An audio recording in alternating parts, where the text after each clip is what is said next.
Welcome back, guys, to another episode of Mount Rushmore of a specific category. So today's one is all about big men.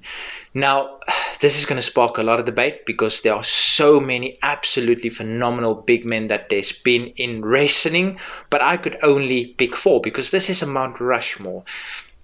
Now, let me know in the comment section who's your favorite big man ever. Now, there's a difference between actually being big and being billed as being big. So, a lot of times WWE or wrestling in general would bill someone as 7 foot when they're actually more like 6'8". They wear lifts, they appear larger than life because what sells tickets? 7 foot. Does 6'8" sell tickets? Maybe, but not as much as 7 foot.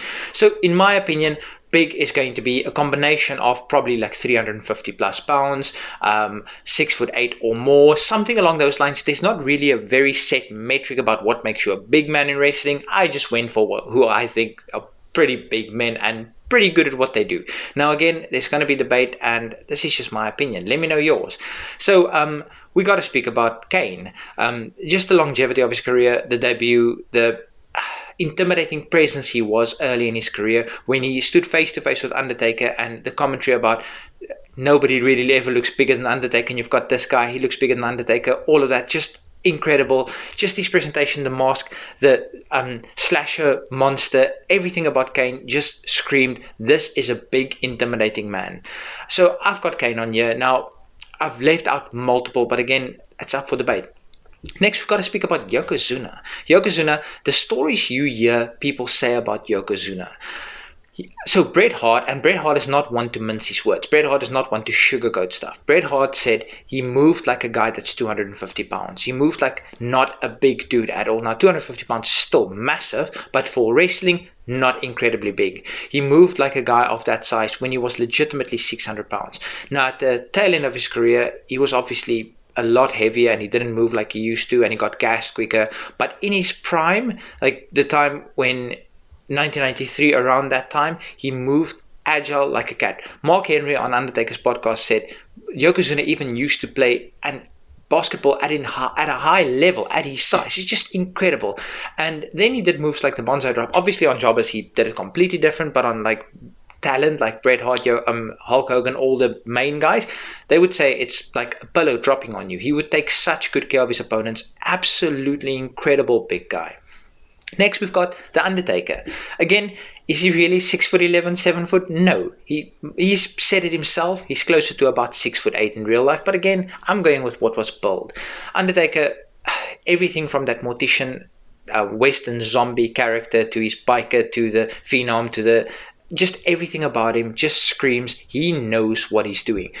How many people would have gotten that character, the zombie, mortician, whatever, Western, whatever you want to call it, who would have gotten that character over to the extent that The Undertaker did? Not a lot of guys. And then he shifted to become the biker taker. And you know why? Because he wanted to showcase more of his agility, more of his speed, because as a mortician zombie, you can't really move at a high pace. You can't really do those kinds of things. So that's again just a big man wanting to move faster. Undertaker deserves all the credit in the world for the evolution of his character and everything he's done in the business. And then lastly, Andre the Giant. Now, I left out Big Show because I debated long and hard Big Show versus Kane, and I just personally I went for Kane, but Big Show, honorable mention. I know that's not how Mount Rushmores work, but honorable mention to Big Show. Now, Big Show's kayfabe dad, Andre the Giant. Now, if you didn't watch wrestling way back in the days, if your only memory of Andre is WrestleMania 3 or round about that time, you are missing out.